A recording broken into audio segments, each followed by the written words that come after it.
welcome to another fun-filled hashtag Friday Fun edition of Second City Sports, the last one for the month of May. You're locked and loaded, and we're live in living color right here on Sports Zone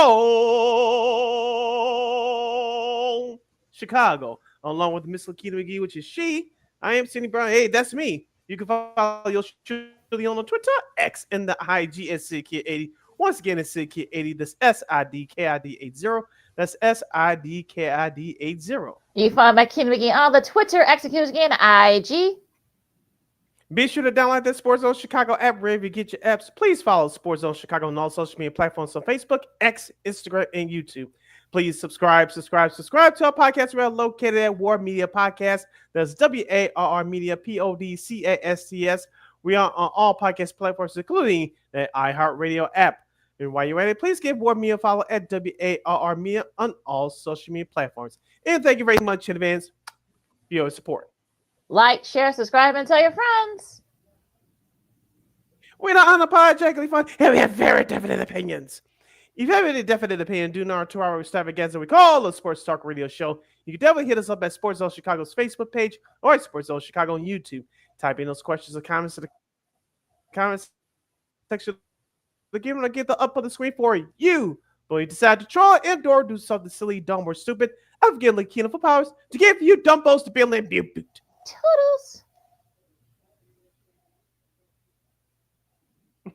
But before we begin, shout out to our live game, the LIVE Live Entertainment game that's checking us out right now at 12:22 p.m. Central Standard Time on our Facebook and YouTube pages. And most importantly, shout out to the replay game that's checking us out on the replay, also on our Facebook and YouTube pages at Sports Zone Chicago. Don't you ever forget our motto, whether we talk about sports, music, or entertainment. We will provide. And we'll remind you we still the best here on Second City Sports, of course. We got a lot to catch up on, since the last week we were on with you guys. We'll talk some sports media news. Of course, we got some early college football matches that have been that they were announced earlier this week over the various networks.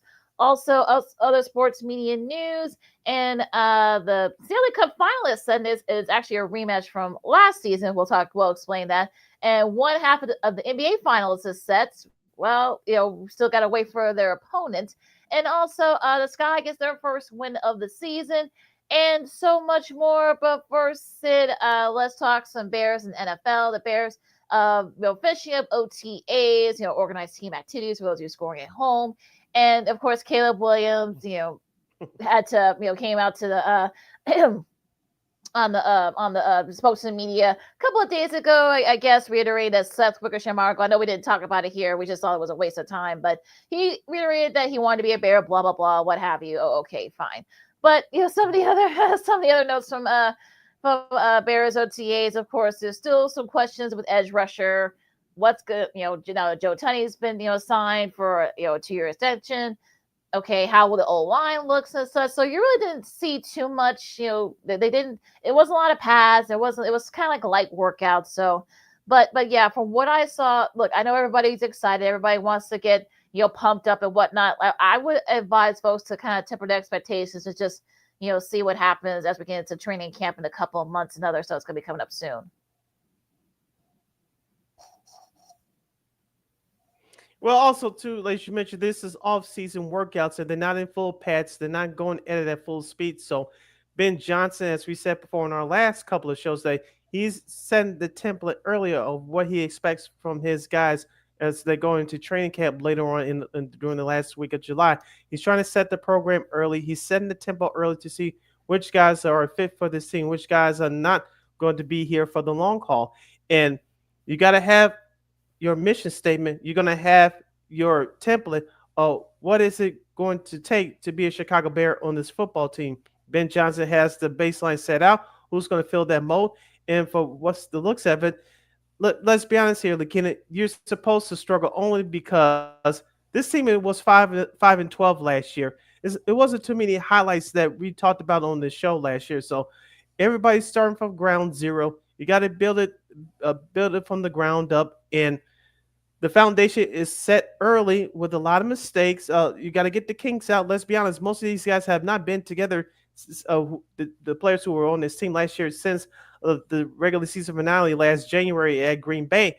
So these are the first time that these guys have been back at the facilities. And of course, you got the new guys that got to try to implement themselves not only to the team but to life as a professional in the NFL as well. So you got all these uh, things that are working for you and against you at the same time. So I expected things to be so turbulent because this is a new coaching staff and they're trying to see who fits the mold and who's not going to fit the mold. It's just that simple. Yeah, so it's going to be interesting to see what happens with that. This is like I see sports on sports. I've got LaKeena, McGee, Sidney Brown with you. We're talking Bears and NFL here, and look, the whole thing is with the I know that everyone wants to get excited and such. Of course, you got Dennis Allen in the defense. You got on the offensive side, you got guys like Anton Randall L, Eric Bieniemy and such. You're working with the offense. It's just one of those things where you're just like, look, I'll believe all this stuff when I see it. I know I've heard proclamations on various both sports radio stations here in Chicago. I guess some are saying that hey, the Bears are going to win division. Some say the Bears are going to win the NFC, and this and that. Look, I just want to see it on the field first, and I'm not if I'm not saying that people should temper expectations, but for me, if you're gonna look, I know that there's only two ways for us to go, and look, we'll have plenty of time to talk about it as we get closer and closer to training camp. I mean, it's sort of one of those things where you're just like, okay, well, they're not going to suck, but they might. They might be good, but they might not be because the schedule is not where it's at. We'll see where Caleb Williams is. You got to learn another new offense.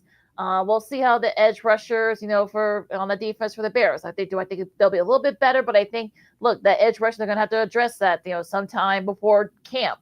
It's one of those days where there's so many question marks. I just feel like at this point yeah, you want to get excited, but again, we've seen this movie before, and it's just not. I think I would tell people to kind of temper their expectations a little bit because some of the stuff I've been hearing from both radio stations it's just been asinine and crazy.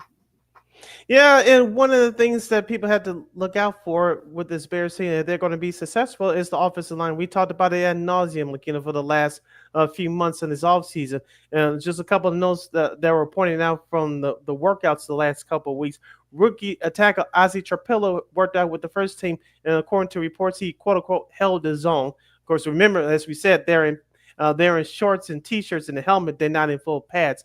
And Ben Johnson did not rule out Daryl Wright to switch to left tackle. So that left tackle position is going to be key. We talked about Braxton Jones, not being healthy for the start of the training camp. He's going to, I believe, into the list last year of his contract. Don't forget about now second year guy, Kieran Amagaji. He was thrown into that position last year, and he struggled. And let's be honest, if you don't have much work and you throw into a new position, you are going to struggle. It's going to take time to figure things out and get procedures and your timing down. So that left tackle position is the most uh, important position next to center, in my opinion, in football because that's the blind side protection of the quarterback, and of course the center is the one that calls all the protections and all the plays and the audibers to help out the quarterback. So that offensive line for the Bears still has a lot of work to do, and this is still early in the process, but hopefully it gets straightened out soon once we get to training camp in July.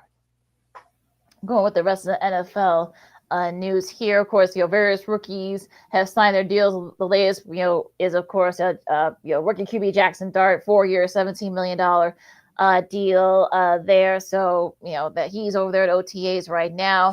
Kwesi Adolfo Mensa, the GM for the Vikings, with all the moves that they made. Now that he has new contract extension, they just announced that a couple of hours ago. So, you got both him and Kevin O'Connell into the fold for the next few years. So hopefully we'll see if the Vikings can advance even further than they did last year. Some of the other notes from OTAs.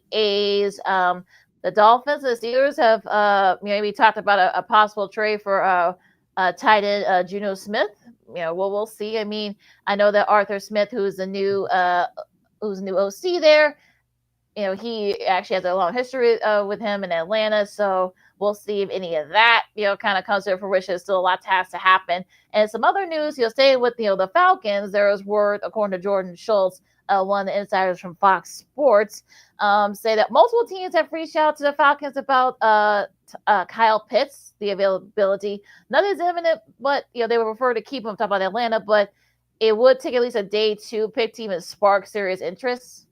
So take that as you will. So, what do you think about this stuff, Sid, or anything else that kind of caught your attention throughout the NFL this last week?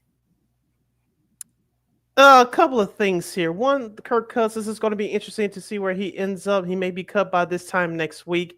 And we know that Michael Penix Jr. is the future for the Atlanta Falcons. We saw glimpses of him last year. They almost made the playoffs despite Kirk Cousins being injured. But we'll see what Kirk Cousins ends up. Is it with Pittsburgh? I still believe it's Aaron Rodgers personally. But will Kirk end up somewhere else? We shall see. In other news and nuggets. We'll talk about one of these topics later, but inside the NFL, apparently he's looking for a new home. We'll get into that later. I'm not going to say that show should come to an end, but it looks like it's on its last legs if they don't find a new home. Like I said, we'll get into that later. But I want to get your take on the Buffalo. Either on again last year in the AFC playoffs in the title game. This is the first team since Hard Knocks started back in 2001 that it features a playoff team since the Baltimore Ravens from that 2000 Super Bowl team. This will be only the second team ever to be featured that made the playoffs the year before. LaKeena, I will say this about going back to the Bears. They will be featured, but in a small role on the Buffalo Bills Hard Knocks because Buffalo will play Chicago in week 2 of the preseason. Yeah, they're gonna be part of the. And also gonna be doing a lot of practices as well. So you might see the Bears a little bit during that Mm-hmm. time. I think it's interesting that they went this route. Talk about inside the NFL. I mean, Hard Knocks, I should say. And they went with a playoff team, especially a team that made it to the title game, the conference title game. They usually don't do that. So it'll be interesting to see what happens here. I mean, look, you got Joey Bosa out there now, and I'm kind of. It's gonna be interesting to see what happens here. But like I said, Josh Allen, he'll probably be a married man by then. So we'll see if they get into the weeds there. But some other stuff as well. So yeah, I think that this should be interesting. I think Sean McDermott, he's kind of a sarcastic figure, and he's actually not very happy that the Bills got picked. But I guess he figures that they need the ratings. So we'll see what happens there. But now also the in-season hard knocks will feature the NFC East, Dallas, Philadelphia, the Giants, and the Commanders. With all the stuff that's going on there, of course, the Eagles being the reigning champs. Washington, they made all the way to the NFC title game. The Giants, we'll see if they can take a step up. I guess they can go up from wherever they were last year in Dallas. While their moves, You sure about that? well, look, I'll be facetious with that one. Also, George Pickens as well. So I guess this should be interesting. Yeah. But look, we saw what happened with the AFC North last year. So maybe especially with a lot of these these teams gonna be facing each other later in the season, this could make it for interesting, compelling drama, I guess. Yeah, you mentioned there's expectations with all 4 of those teams within the NFC East. You talk about Washington pick up Debo Samuel via trade this offseason. Jaden Daniels is going into his second year. Can Washington take the next step, perhaps reach a Super Bowl? You mentioned with the Philadelphia Eagles being the defending champions, the tush push controversy. We'll get into that later in the program. Of course, the Dallas Cowboys, if they start winning, that show's going to be overloaded with Dallas Cowboys stuff. And I wouldn't be surprised if they sneak in a Stephen A. Smith clip with him dissing the Dallas Cowboys there. So, like you say, it's an intriguing storylines with all 4 of those teams. But if the Cowboys live up to expectations and people expect, I think you're going to see a slightly overload with Dallas Cowboys first, Philadelphia Eagles second. All right, so yeah, so that'll be just like I said. We'll see what happens with that. So yeah, I'm still a little worried about Dallas to see if they'll actually be good by the time this stuff airs. So that'll be kind of interesting part about that. But yeah, we'll see. Like I said, Debo in Washington. That'll be interesting. We'll see what all 4 of these teams are by the time this airs, mid season. But it could be. Look, it'll be a great and entertaining, although it might not be. So I guess we'll have to wait and see. The Chicago Cubs are on fire, winning 5 out of their last 6 games. Is this the time they are finally starting to take off? Well, the White Sox will have the Pope bless them down at Sox Park. I'm not calling that corporate name for a special mass ceremony. While their team currently on the field is starting to see signs of turning it around as they'll play the Baltimore Orioles in the quote-unquote worst series in the American League this weekend. That and a whole lot more from around the world of MLB. As you stick and stay right here on Second City Sports on Sports Zone Chicago, I'm Sid. That's LaKeena. Don't move a muscle. This year, my mom got me the perfect bag for back to school. These colorful binders help me stay organized. These headphones are just what I need for studying. These new sneakers are just what I needed for the new year. This jacket is a real must-have. My parents got me the skateboard I wanted. It's pretty cool. These scissors really come in handy in art class. These colored pencils, too. These new socks, they can be a real lifesaver.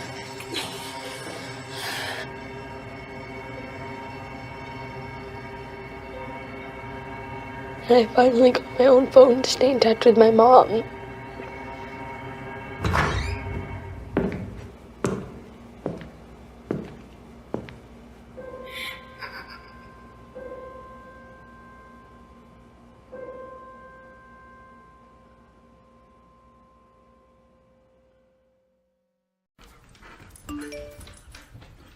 Trisha's having a sleepover tonight. Can I go?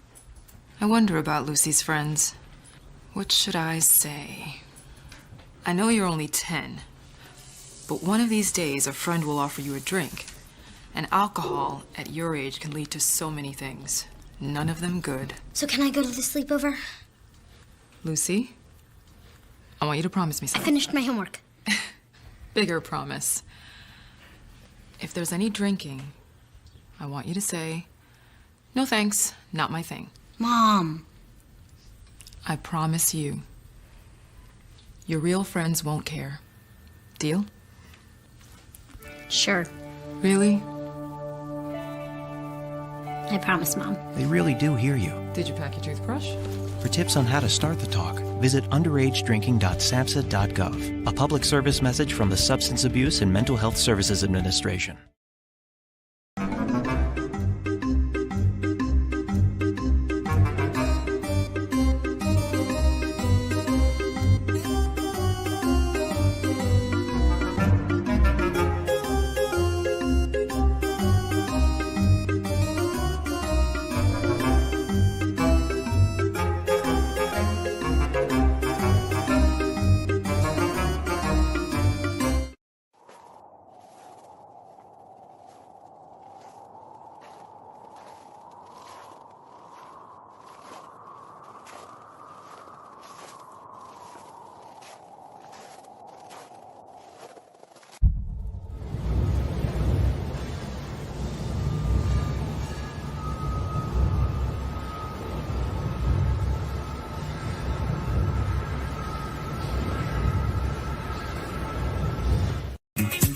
Hey, this is Dr. J, and I listen to Sean and Maya in the morning.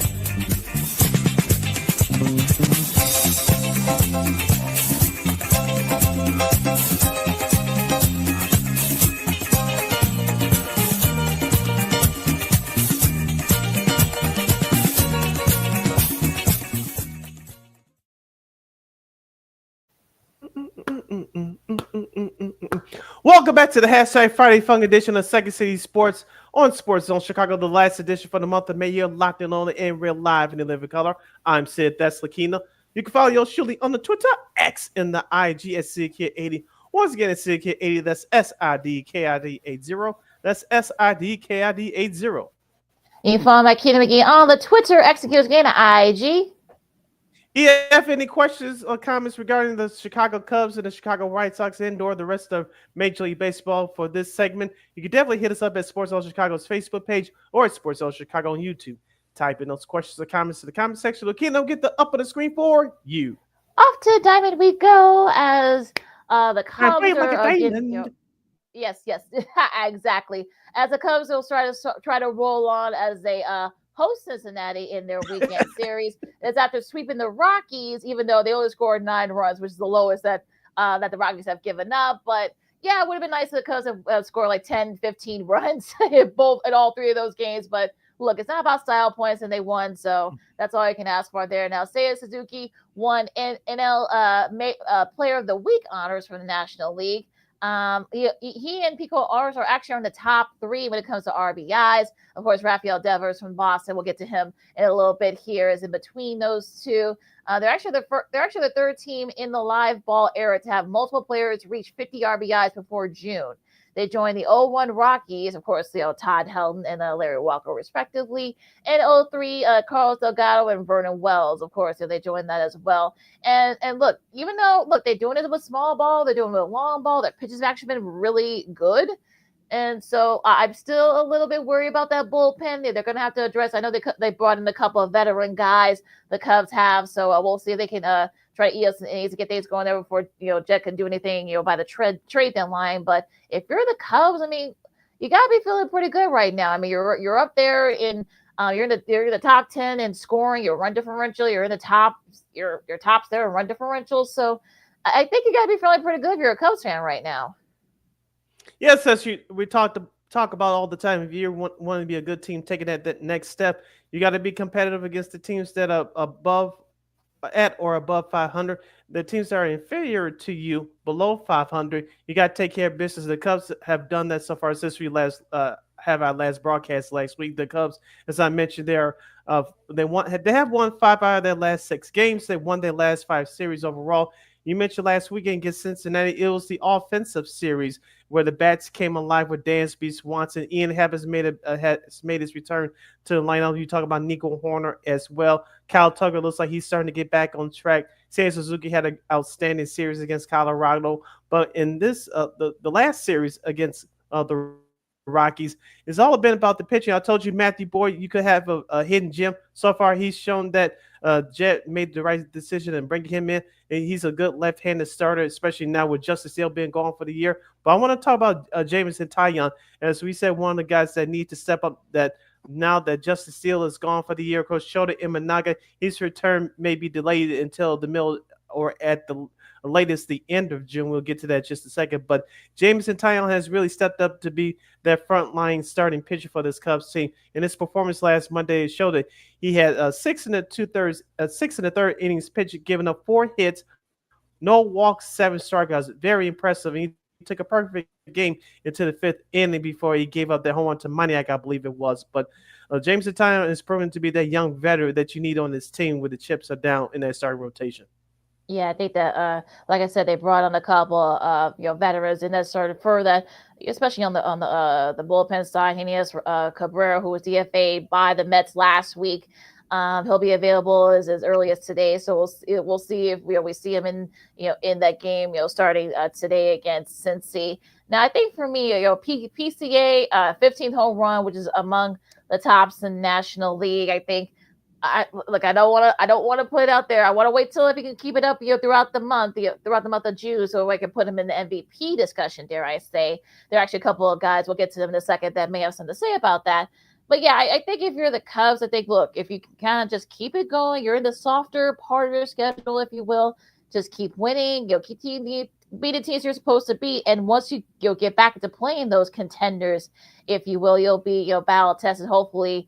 That'll be the thing here that kind of gets it, keep it up in this side of it. Now, as you said with the with Shota, I actually saw a video of Shota. He looked okay, but like you said, I mean, he has had a little bit of a setback, so he might not be back for around this time next month. So that's a little bit concerning so far. But I think if you're the Cubs, you can try to, kind of look. You've got Cincy, you got Washington. I know Washington gave.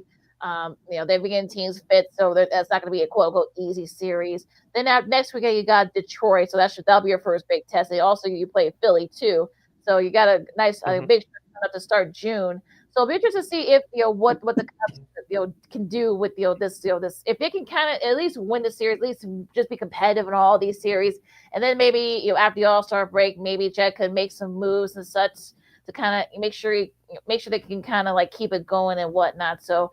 But yeah, I think you're in a good spot if you're the Cubs. I want to go back to that Cubs bullpen. Since May 14th, since I'm watching the live feed of the Marquee Sports Network Cubs pregame, by the way, of course, the Cubs were open up against the Reds less than a half hour from Wrigley Field. They just posted up a statistic of since May 14th. Yes, your Chicago Cubs have the best bullpen ERA in all of baseball with a 0.96 ERA.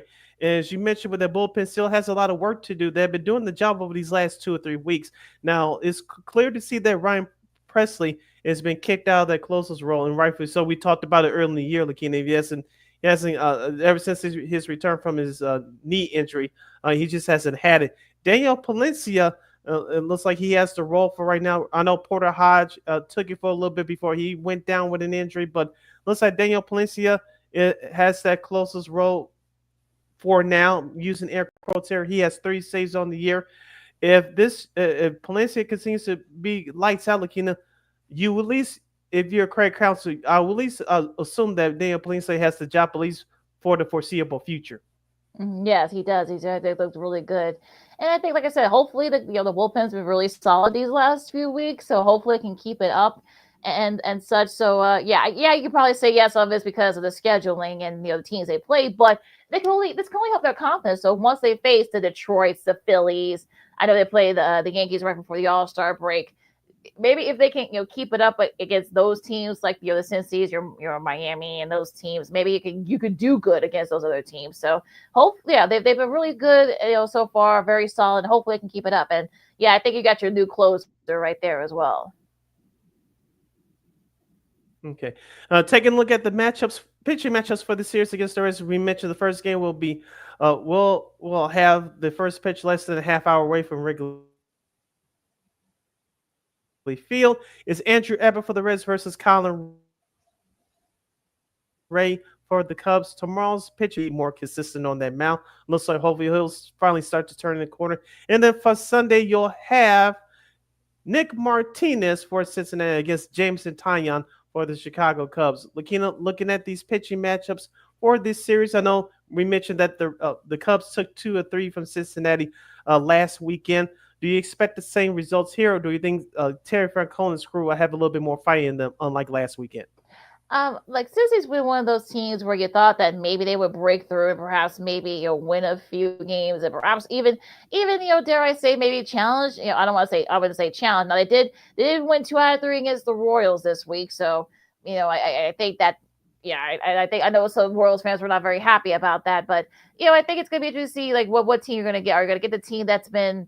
I know a couple of their outfielders are on the IL, so they've activated one of their guys, Fraley, off that IL. So we'll see. He did not play in that series against the Cubs, so you still got to deal with Illa De La Cruz, who loves playing at Wrigley. So yeah, I mean it'll be a little bit more. It was competitive all those games last weekend.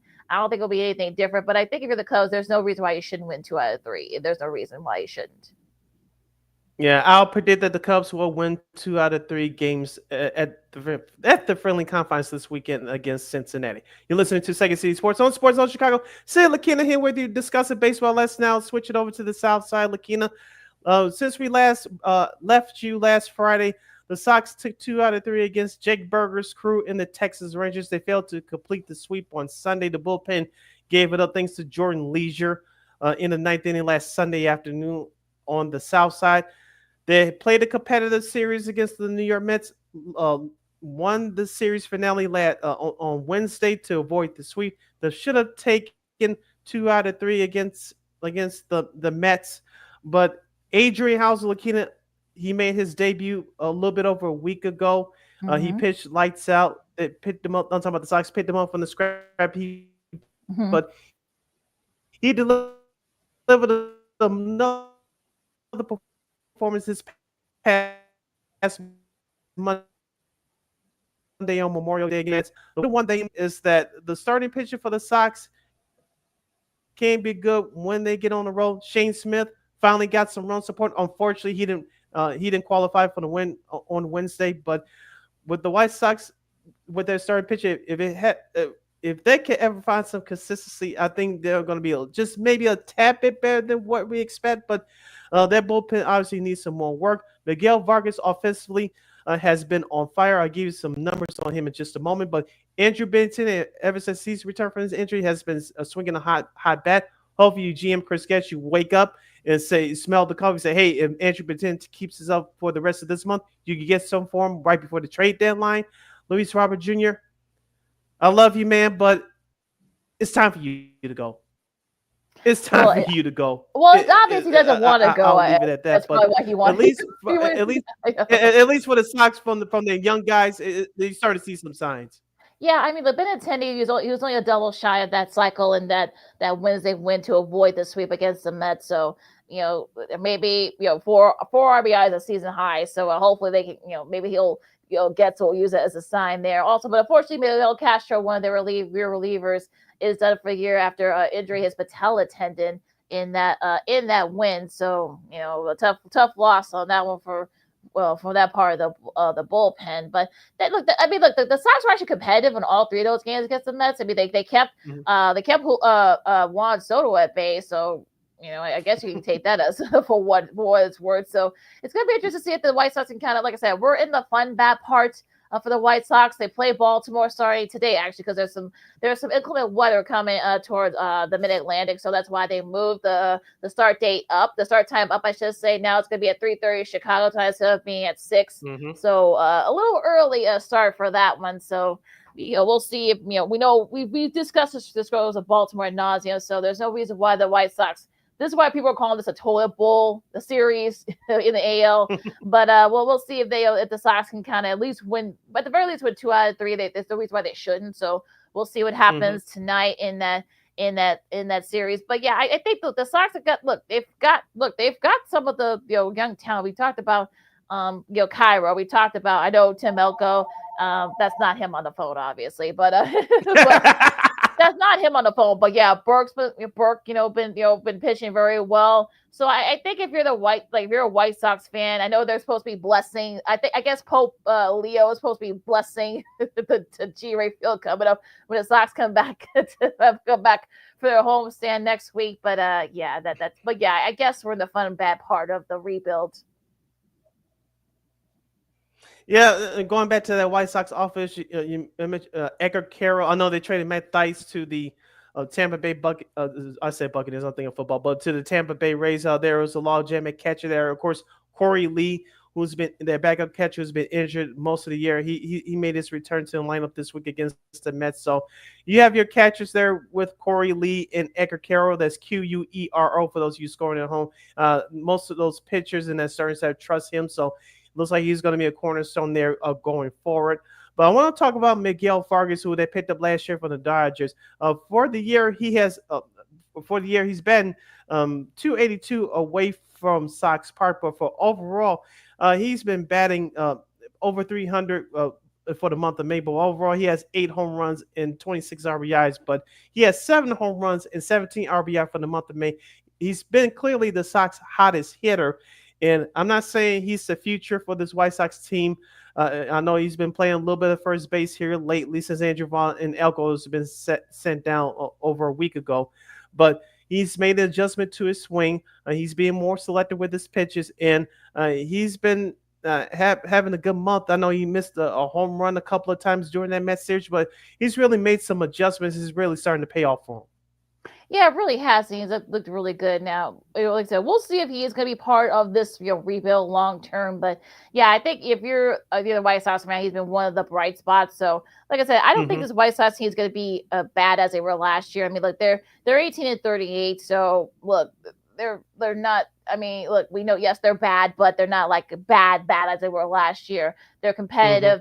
There is a talent there. The younger guys have been, at least so far, been playing well, and he's he's kind of leader there. But yeah, I think if you're the White Sox, like, this is sort of a nice little start. Now, like I said, if he becomes part of the pieces, long term, great. If not, I mean, maybe Guess could probably trade it for somebody. I don't know, but yeah, I mean, he's been one. I really like the way he's been taking the ball. So I think it's all you can ask for there if you're a White Sox fan.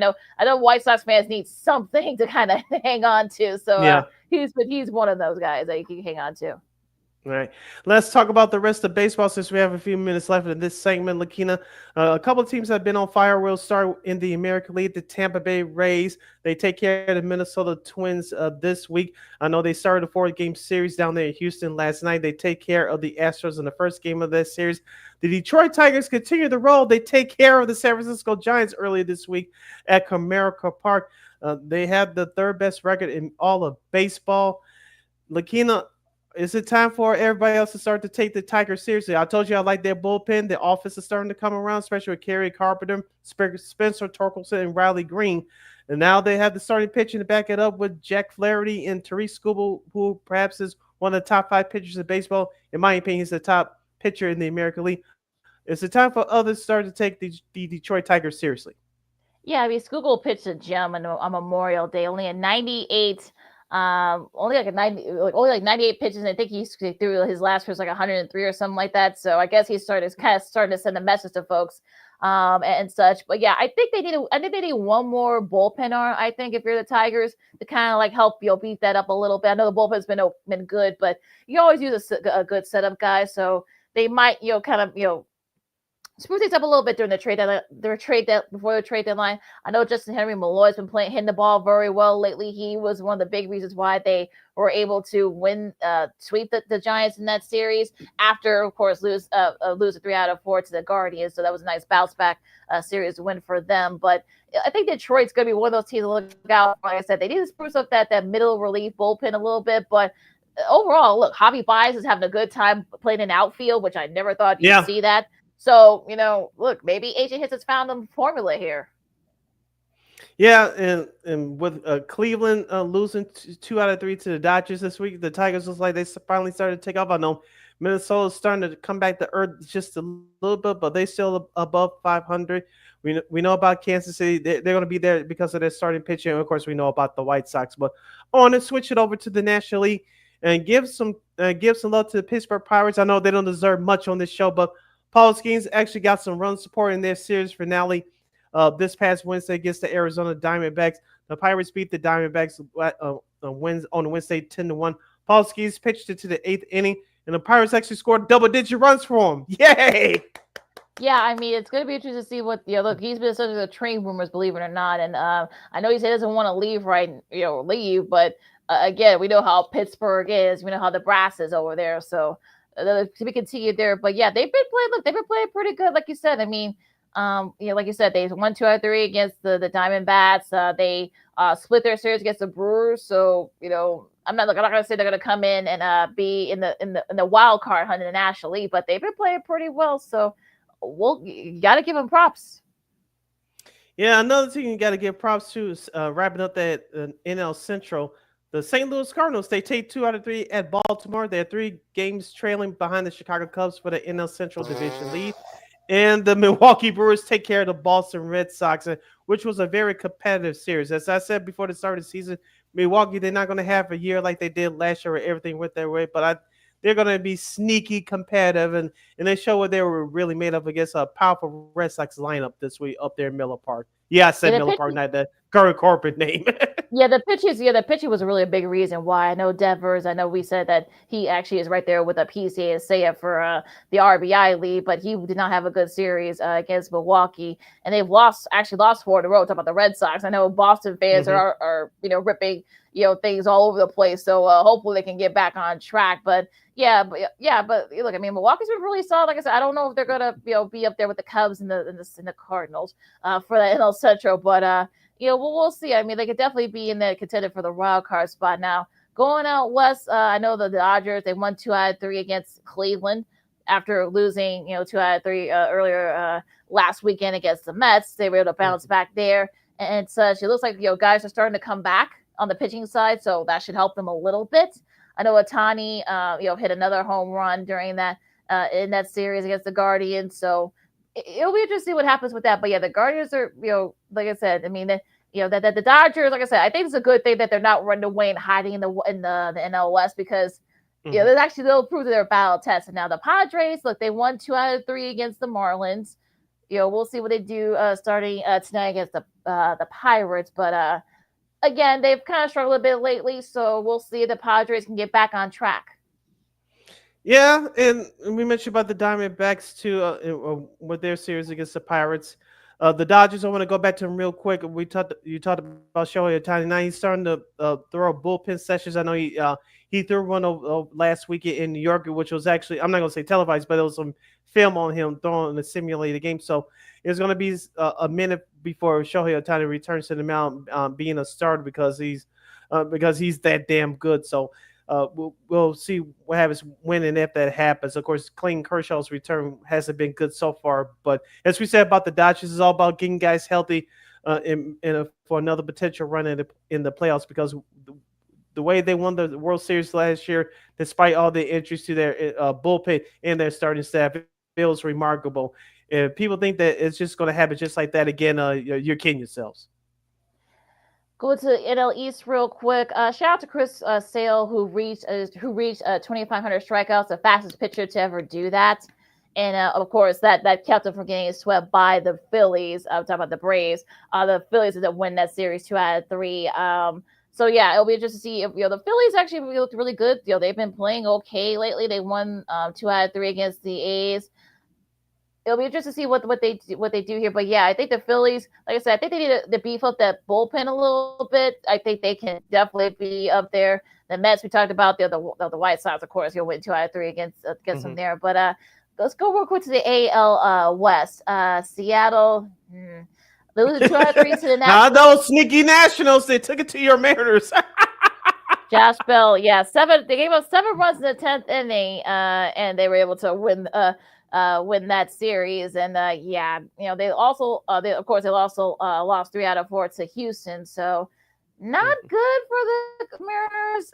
They've fallen back to earth a little bit. Houston's looked really good, so far. I mean, they're only a half game back in that West. Of course, granted, yes, I know they swept the 2-game against Oakland. They won the opener against Tampa. So, but also Lance McCullers, he's getting death threats online, which is just, that's not cool. Y'all, come on now. So, yeah. But other than that, I think I know Houston, they've actually looked really good. Yeah, Texas had to avoid being swept by the White Sox here in Chicago last week. And they lost 2 out of 3 to the Toronto Blue Jays. And Texas, I know Bruce Bochy was on not hidden run. He was on inside the clubhouse on 6-7 to score here in Chicago last week. He was talking about how his offense was struggle, but he's paraphrasing here a bit, but he liked the way they've been battling and starting to play well. Well, it didn't translate this week against the Toronto Blue Jays, so they need to get back on track this weekend. You talk about Oakland. They lost in the first of their 4-game weekend series at Toronto last night, being shut out 12-0. I still like their talent. I know they're 10 games under 500, but they could be sneaky as well. And of course, stay in the AL West. The Yankees took care of the LA Angels of Anaheim this week with all contributions from outside of Aaron Judge. And Tim Anderson, the former White Sox standout, he got released earlier this week by the Angels.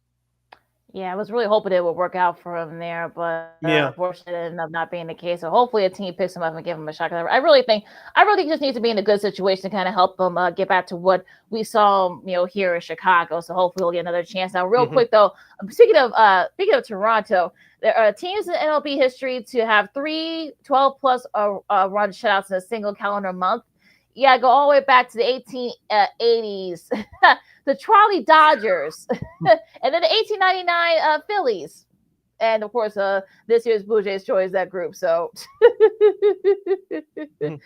I saw that stat; it was just hilarious. But yeah, and of course, we talked about Toronto Blue Jays taking 2 out of 3 in Texas, and they're still in that wild card race in the American League, and perhaps they could be in the battle in the AL East division as well, with the exception of Baltimore.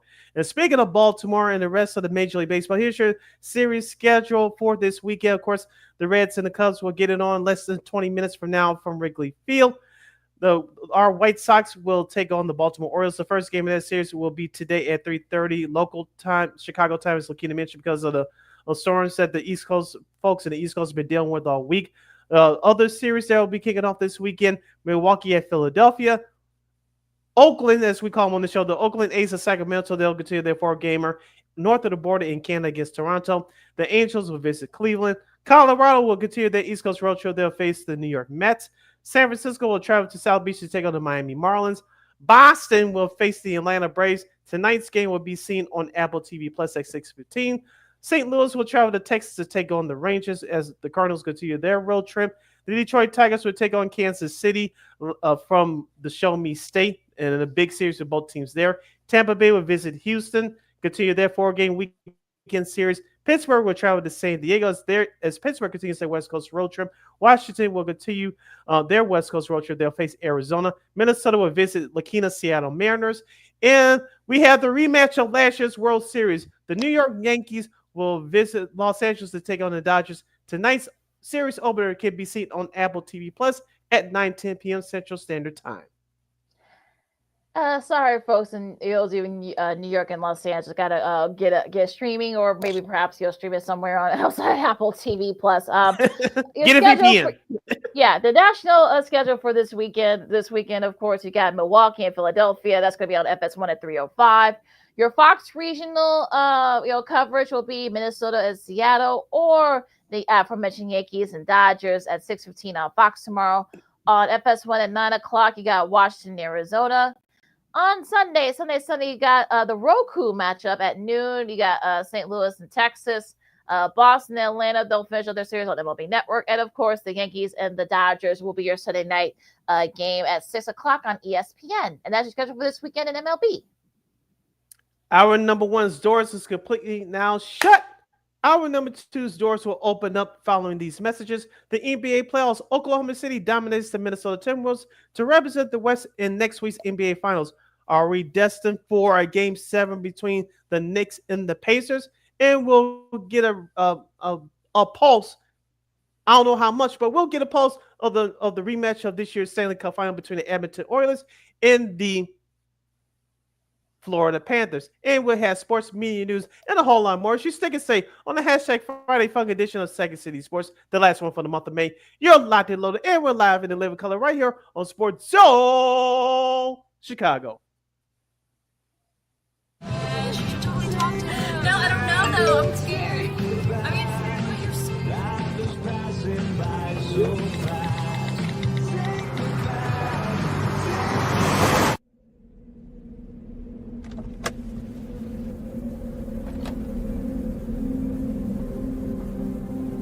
Do you know that you're in my lane? No, not at all. Are you not paying attention? Are you texting? I was just checking in with my mom. I was telling her that I thought we'd be home by 6. It's okay. There's enough time. Just pay attention. I'm not even halfway through my text. There's no way. I'm not even going to look up. My babies are in the car. You have to pay attention. It's just supposed to be a quick text. I'm so sorry.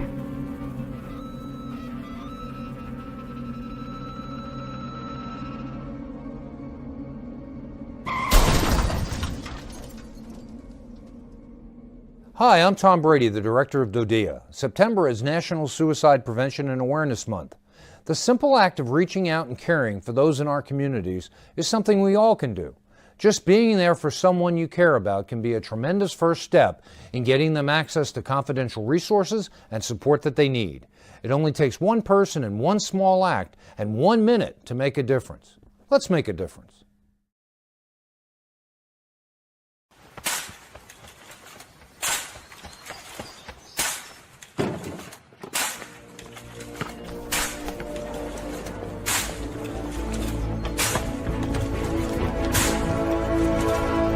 Move it!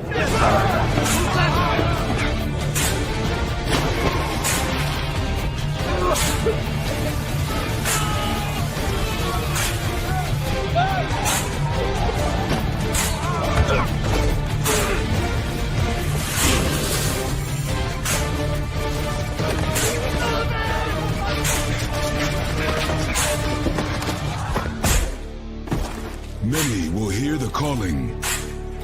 Few will earn the title. United States Marine.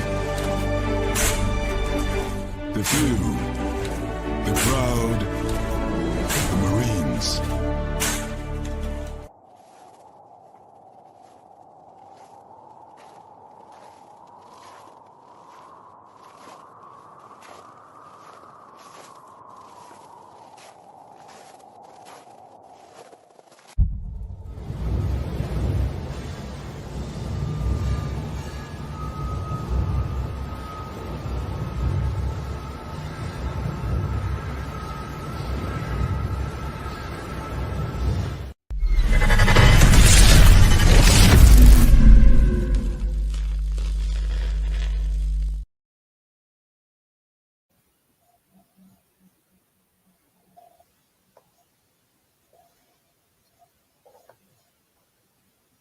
Welcome back to Second Seed Sports on Sports Zone Chicago, hour number 2 of Second Seed Sports. I'm LaKeena McGee. You find me at LaKeena McGee on the Twitter, Execute McGee, and the IG.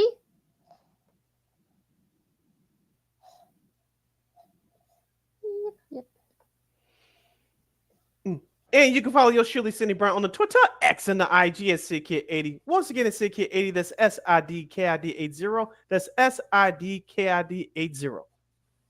Of course, if you got comments on some of the stuff we've already talked about, like the NFL and MLB, or we're about to talk about right now when it comes to both the NBA and Stanley Cup playoffs, of course you can comment right there on the Sports Chicago's Facebook and YouTube channels coming up here, and all of this stuff we're going to be talking about on hour 2 later on as well. Now, Sid, let's go to the NBA playoffs. We'll start with last night's game 5 between the Pacers and the Knicks. The Knicks, of course, they needed to win this game. This was a must-win for them, and they got what they needed. Just that 32 points for Jalen Brunson. He was 4% for three-point range. Cat, you wonder how long that he's going to hold up. He scored 24 points as well. 12 off the bench from Josh Hart, including a couple of big threes, a couple of big shots that kind of sealed the. And because the Pacers, they tried to come back, but he hit a couple of big shots that kind of slammed the door on that one. Now, there rumors are that maybe some people are already saying Knicks in 7. I know Knicks fans are saying that, but you wonder, will that be the case? You think they can tie it up tomorrow? First of all, let's recap the series a little bit since we last left you. Last Saturday, the Knicks needed 20-point a quarter from Karl Anthony Towns. He scored 20 of his 24 points in the fourth quarter, for the Knicks to steal Game 3 from the Pacers. Last Monday on Memorial Day, the Knicks for some reason just didn't have it. The Pacers came out; they were ready to go. They were more the aggressor. They had unbelievable shooting. Remember, last Saturday's Game 3 loss for the Pacers. Their shooting failed them in the fourth quarter, and the Knicks took over. The Pacers came back in Game 4, played a better game, got the victory, and had a 3-1 lead. Now, going into last night's game, the Pacers did not get any contributions from their starting five. Tyrese Halliburton had a bad game. Their guards had a bad shooting performance. Only Pascal Siakam, he didn't have a great game either, but he was the only starter out of their starting five had double digits. He had 15 points. But on the flip side for the Knicks, as I mentioned, they weltered down the stretch in Game 4. They came out with better energy, both offensively and defensively last night. Got out to that quick start, actually kept up the momentum throughout the game. The Pacers could not shoot the ball well, and I thought these two statistics that I'm going to point out to you right now were the difference in the game. Points in the paint, the New York Knicks 60, the Pacers 34. Turnovers, yes, the Knicks had 15, but the Pacers had 20. I thought those were two key statistics from last night's game. The Knicks stepped it up defensively for all 4 quarters, and they were dominant in the paint, unlike the other games so far in this series. Well, it also didn't help that Tyrese Halliburton had his worst game of the series with only 8 points. Siakam was the only person double figures, the only starter double figures for the Pacers. I know that Nesmith had his struggles. Miles Turner, didn't really shoot the ball very much. Dimitri Mathurin from the bench, he had 23 points. He was really the only bright spot for the Pacers. They just didn't have it, and I don't know if they were lacking or maybe they were just dragging. I don't know if they wanted to clinch the series at home, but I think if you're the Pacers, you didn't want to be in this situation, but now you've got the Knicks. I feel like they got all the confidence in the world. They can extend this game to 7. So if you're the Pacers for tomorrow's game, you better get Halliburton has to play very well. Actually, the whole starting 5. Nesmith needs to go back to how he was in the first couple of games of the series. Same thing with Newbran as well, Andrew Newbran. So they've got to set the tone early, because if not, they're gonna go back to MSG for Game 7. I know Rick Carlisle does not want to do that.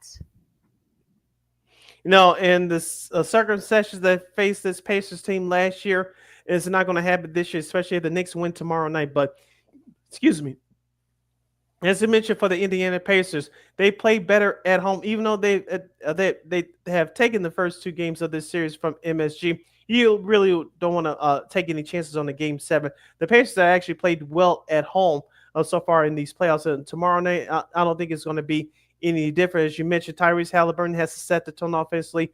Matt Byrne, There's a Nim Brand and some of the other guys. Miles Turner has to show up. He didn't show up last night at all either. All those guys had to shoot the ball well to help out Pascal Siakam. And I think Indiana has it. My guy TJ McConnell has been great coming off the bench for the Pacers in this series. He actually had a productive night last night, but it went all for night because the Pacers got blown out of MSG.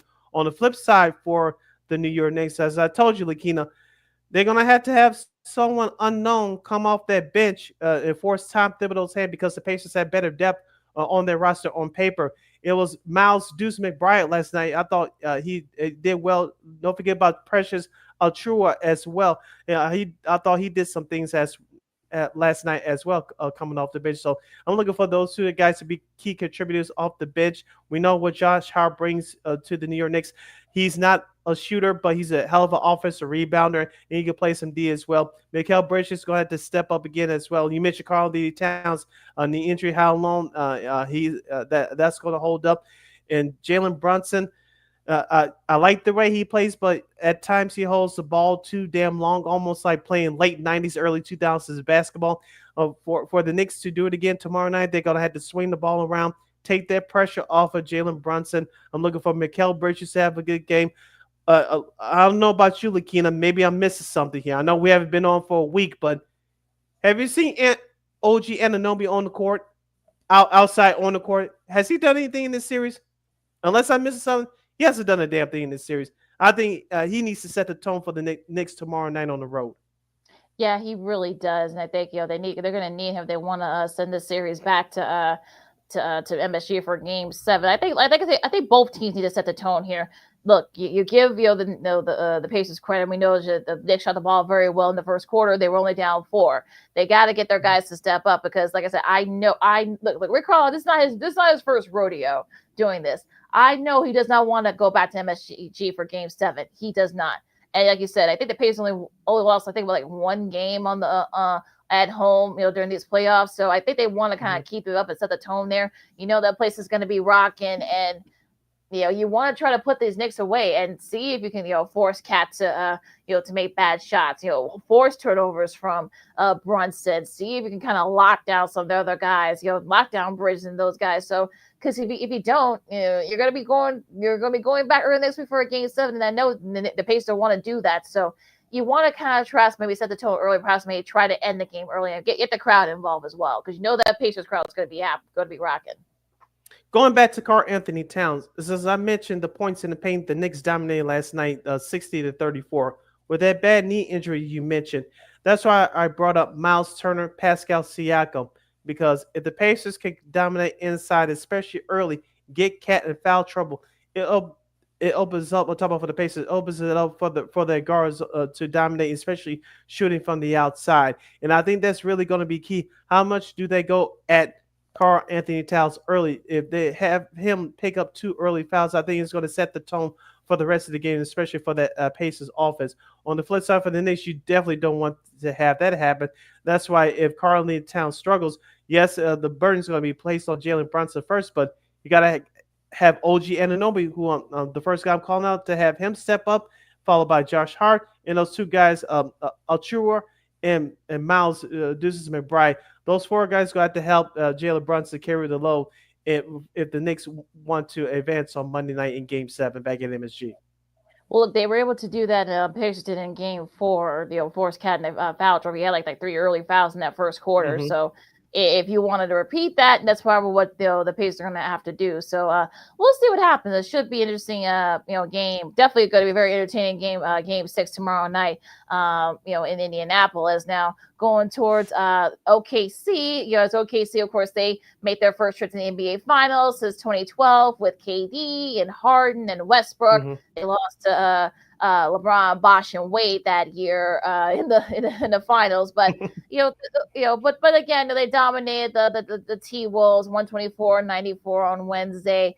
34 points for SGA. Of course, he'll get a chance to make some history. I'll talk about that in a bit here. But Chet Holmgren kicked in with 22 points. SGA also won conference finals most valuable player. On the flip side, though, for Minnesota, and not his best game, 19 points. Randall did step up as after not stepping up in game 4, but it wasn't enough. And we'll get to Minnesota's future in a second here. But some people are already saying that this Thunder squad reminds them of those. You remember those early Steph and Clay and Draymond teams back in 2014, 2015 before they started their run. Some people are already kind of comparing this team to that one. Let's wait. Let's see if they can win first before we start making those proclamations. Thank you. But, thank you. Yeah, thank you. Thank you. Yeah. Exactly. I'll start with Minnesota first. We talk about Anthony Edwards and Julius Randle. Both of them, they played well together when both have been healthy all year long, ever since the All-Star break. But during this conference final series, the defense that OKC played on Anthony Edwards was excellent. We talked about OKC being a top 5 defensive efficiency team all year. They showed it in this series, despite some of the big numbers that Anthony Edwards put up in this series. Julius Randle, he was inconsistent in terms of his scoring. And Anthony Edwards, I know he had a bad game 3, despite Minnesota winning last Saturday night, game 3, to keep that series extended. At the time, he only had, I believe, 7 shot attempts. He did bounce back in the last couple of games, but I thought that the Thunder's defense on him was excellent. Call me crazy, LaKeena, but where is Rudy Gobert in this series? Jay McDaniels, he showed up. We'll talk about his future coming up, but Rudy Gobert didn't show up. Dante DiVincenzo, outside of game 3, he didn't show up in this series as well. So it's this if for Mike Conley Jr. I know he didn't do much in the latter half of this series as well, but you had to give it up to OKC. They're the best team in the NBA left in these playoffs, and they showed it both offensively, defensively. And remember, when we previewed the series, I told you what element was going to be key: rebounding and inside scoring.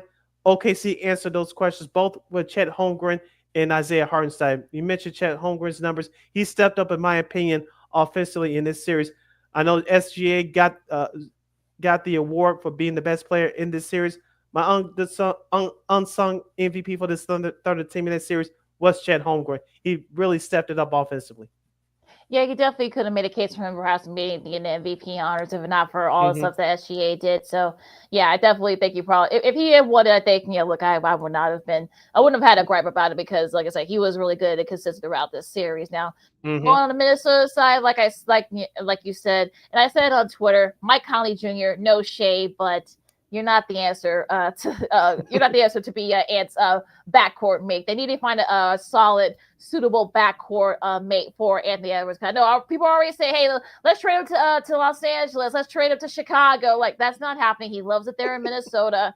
And Alex Rodriguez, y'all forgetting, he actually is part owner of the T-Wolves. He's not getting rid of him. So if anything, they're gonna do everything they can to try to get somebody that can play with them on the backcourt. So and also, I would say, I think the supporting cast is fine. Terrence Shannon Jr. had a great series, kind of a breakout for him. Yeah, I think he's good. I know, Julius Randle got to do it more consistently. Jay McDaniels, you got to step up a little bit. Of course, you're going to be out as well.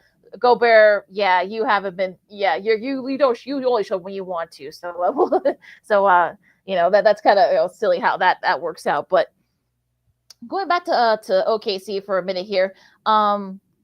SGA has a chance to join an exclusive list that there's only been 3 other players that has won the NBA MVP, the regular season MVP, scoring champion, and finals most valuable player in one season. Can you name? I'll give you a chance to guess 2 of those 3. Michael Jordan. Did it 4 times. Okay. Kobe Bryant. Nope. But I say you're getting warmer. I'll say that you're getting warmer. Ooh, can you throw me a little? I'm not on Google, so I'm not cheating. So you got closer with Kobe. You're Kobe, but you're closer. It wasn't Kobe, but yeah, thinking the same team. Well, the same team. Ooh. Ooh. It's gonna kill me, but throw it out there. Shaq. I'm gonna kick myself in the pants. Yeah, Shaq. Shaq did in 2000. Oh, okay. Remember? Okay. Yeah, remember in 2000. Now, if you said his teammate, I would have guessed him. Yeah, but that was a good one. Yeah. I said same team. I said same team. We had to think about if you would say his teammate, you would say his former teammate, I would have gotten it. But yeah, But you're correct to say same team. But yeah, Yeah. Shaq did in 2000. Yeah, that's right. He won All-Star Game MVP, regular Mm-hmm. season MVP, and of course MVP in the finals. Yeah, when they beat the Pacers. You're correct. Who are the Yep. other two? There's only SGA could join the list, but there's only one other person that did it, and that was Kareem, all the way back in '71 when we played with Kareem. Milwaukee. Okay. Yeah, so Okay. so SGA will be able to, if he wins, he'll join that exclusive list. And so we'll be interested to see what happens in that. But yeah, the finals don't start for till next Thursday, so they'll actually have a little bit of a break between then, so all the guys will be able to rest up and such. So yeah, it should be interesting finals, whether it's the Pacers or New York. I know ABC and ESPN wants it to be New York, but but it is what it is. But yeah, we'll see though. I think it'll be a good finals regardless. But again, we're basketball nuts, not the casual people. So hopefully we can give you a preview on Monday with the NBA finals if the Pacers Knicks series don't extend it to 7. We'll get into this more in our next segment, but TNT in turn will not let go of the NBA because of what's been going on in this series. Like I said, we'll talk about it in our next segment. You're listening to Second City Sports on Sports Zone Chicago. Sid LaKeena here with you. Let's switch over to the Stanley Cup Final. I believe it starts next Wednesday. Of course, we'll get the rematch of last year's Stanley Cup Final between the Florida Panthers and the Edmonton Oilers. Will this be the year that we'll get more in depth into this series on the next show coming up on Monday of next week? But just a quick outlier here. Edmonton has really taken care of business thus far. So have the Florida Panthers. But LaKeena, we talk about the Dallas Stars, who of course lost to Edmonton in 5 games. I like Peter DeBoer, but they just didn't have enough. I'm not going to say it's Edmonton's time, but they've really been playing like it's their time in the playoffs. And Connor McDavid has been saying all postseason long, this is our year to get back to this point. Well, they reached the summit. On the flip side, for the Florida Panthers, I got that feeling that they were going to go back after they knocked out Toronto in that classic second round matchup.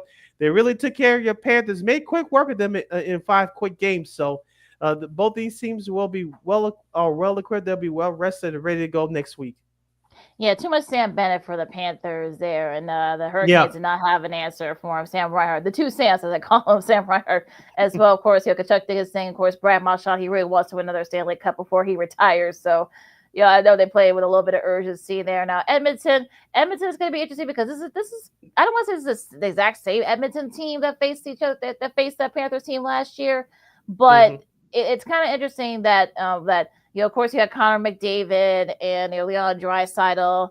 I know Wallman's been really solid for them. I know they've had some injuries throughout the season, but they were able to come in, get back to the promised land and stuff. So I think if you're TNT, I should say TNT, because remember they have the Stanley Cup Final this year, and we'll see if their guys travel to Canada. I doubt they will. But it's going to be interesting. But yeah, this is the 12th time that there's been a Stanley Cup rematch, and the last time that happened was Detroit and Pittsburgh. Yeah, the fact that Detroit was still in the Western Conference in 09. Yep.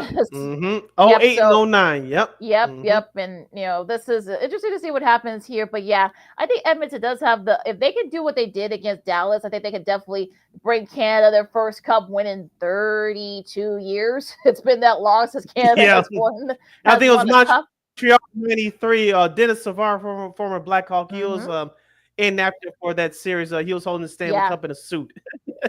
Because he had hurt. Yeah, because he had gotten hurt. A little bit right before the start of the playoffs. Unfortunately, I know, but he got a ring though. So, but that's fine. But yeah, but it's interesting to see. Yeah, but yeah, this is good. Like I said, we'll get more in depth into it coming up. But yeah, I'm interested to see what new stuff can cause I'm sure the Orioles are going to change up a little bit for this series this Stanley Cup Final coming up. But it's going to be interesting to see what happens. But yeah, I'm actually looking forward to this.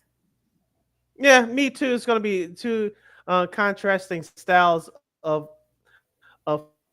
Florida. They're well balanced.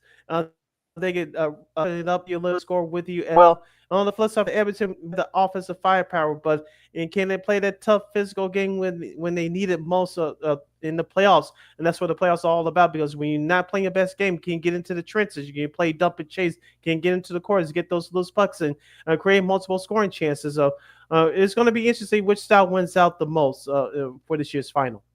Yeah, because Florida likes to slow it down. Edmonton likes to play fast. So for Florida's will be back-to-back cups. And also for Edmonton, their first one since 1990, since when Mess was a captain on that squad. So, yeah, without Gretzky.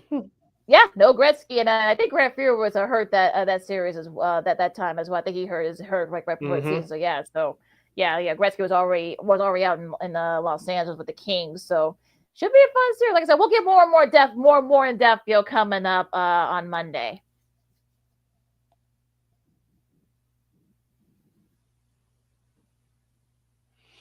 All right, we have to take our 2-2 timeout as you're listening to Second City Sports on Sports Zone Chicago. When we return, we have our sports potpourri segment.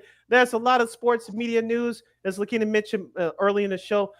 Fox is set for noon kickoff in the first three matchups for the first 3 weeks of the college football season coming up in August into September. Two friends of the show did take me out to the ball game, and we'll have some other sports nuggets there as well. I'm Sid. That's LaKeena. You're listening to the #Fighting Funk edition of Second City Sports right here on Sports Zone Chicago. This year, my mom got me the perfect bag for back to school. These colorful binders help me stay organized. These headphones are just what I need for studying. These new sneakers are just what I need for the new year. This jacket is a real must-have. My parents got me the skateboard I wanted. It's pretty cool. These scissors really come in handy in art class. These colored pencils, too. These new socks, they can be a real lifesaver.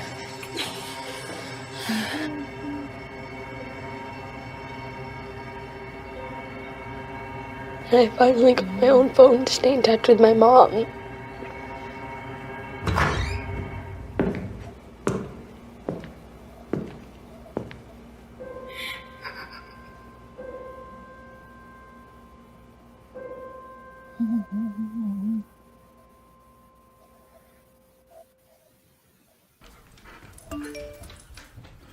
Trisha's having a sleepover tonight. Can I go?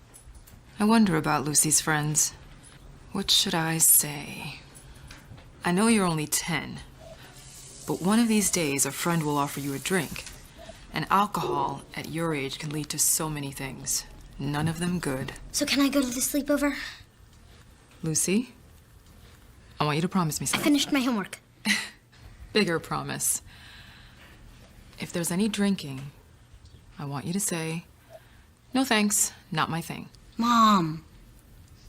I promise you, your real friends won't care. Deal? Sure. Really? I promise, Mom. They really do hear you. Did you pack your toothbrush? For tips on how to start the talk, visit underagedrinking.samhsa.gov. A public service message from the Substance Abuse and Mental Health Services Administration.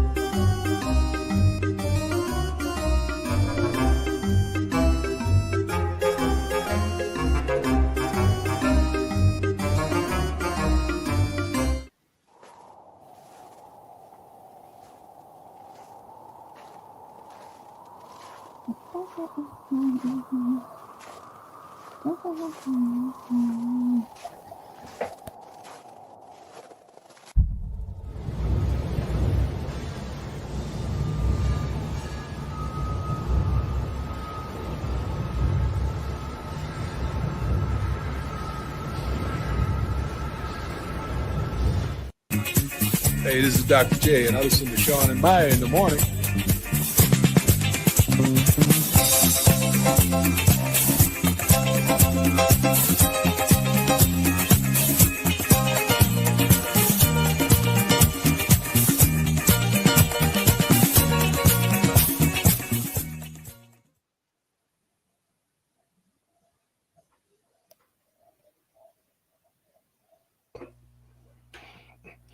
Welcome back to Second City Sports on Sports Zone Chicago, the hashtag Friday Fun Edition. You're locked and loaded and we're live in the new cover.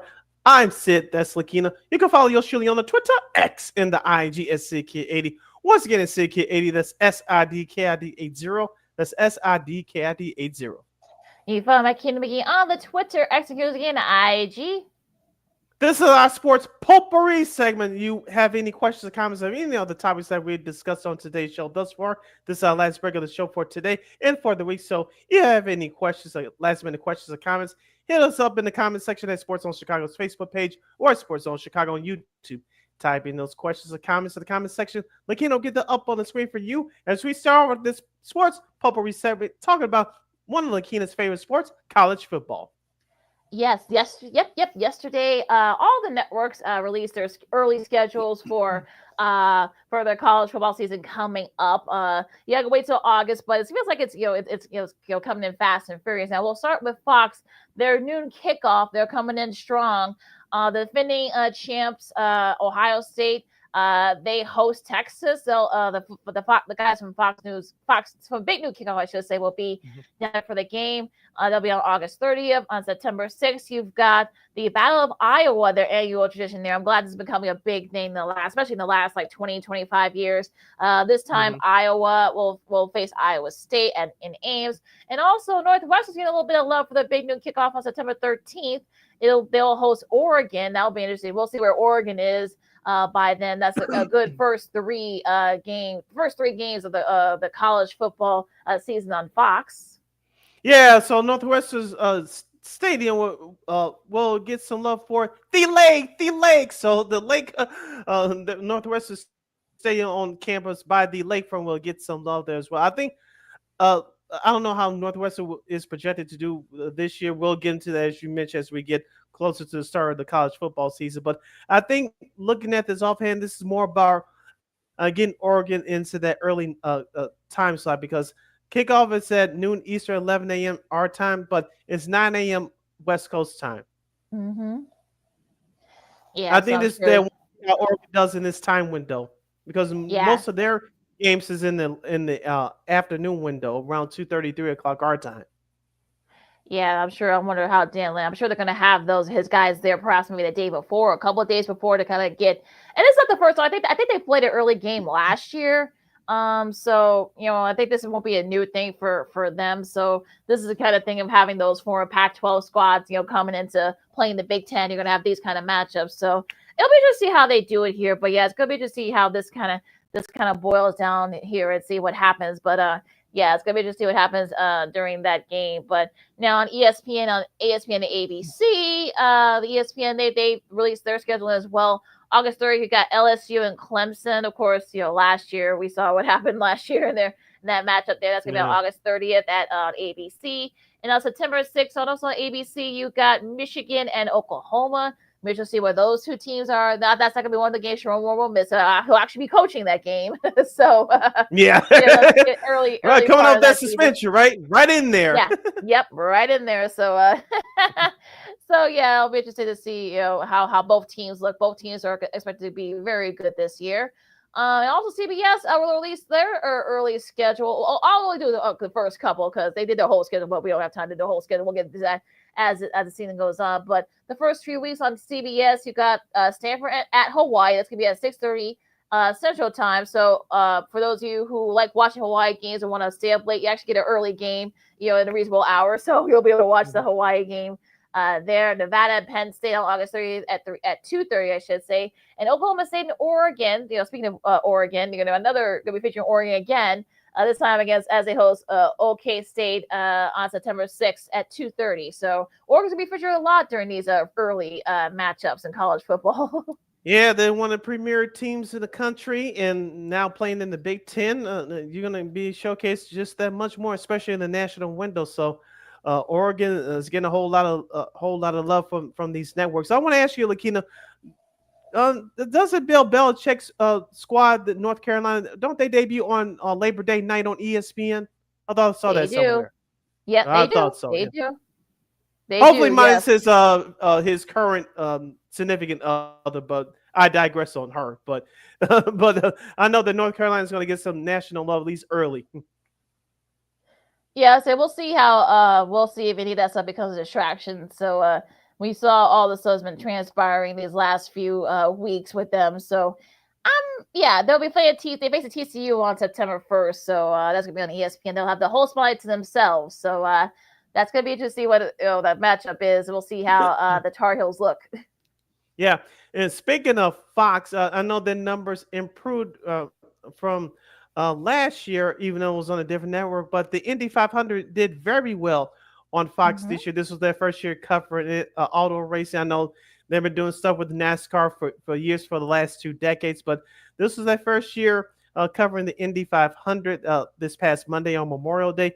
The numbers actually doubled from what ABC did the previous year. Yeah, Alex Palou won a thriller there. He Mhm. held off another driver to win his first. I know he's been wanting this for for a long time. So yeah, I think the ratings have actually been pretty solid for the IRL on Fox, and I think they found some stability because there's been a lot of stuff with the cart and the division and stuff like that over the years. Now Fox is gonna be this is their first time, but that was proved very well. You saw Tom Brady out there, of course. The Indy fans there booed him, of course. Go figure with that one, but Mhm. I think this is going to be You're right. interesting. Yeah, to build on that, for Fox. This is their first. I think this is a 4 or 5 year deal with the Indy 500 and the IRL. So we'll see. They can the pace have been pretty good so far. So we'll see. They can can go up from here.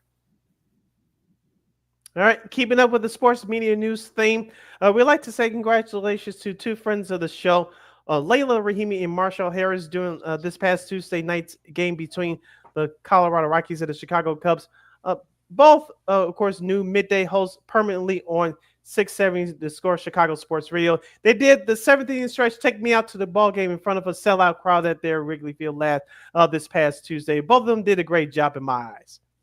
Yeah, they did pretty good. I mean, they stayed in tune. I know that it was actually Marshall's birthday, so and also Pat Hughes's Mm-hmm. birthday. So shout out to the Cubs won, so that's even better. But yeah, I thought they were okay. I know Ian Happ didn't want to say anything because they have he has a weekly spot with them now on there, so I know he didn't want to get Mm-hmm. deep into the weeds with that. But I thought they were okay.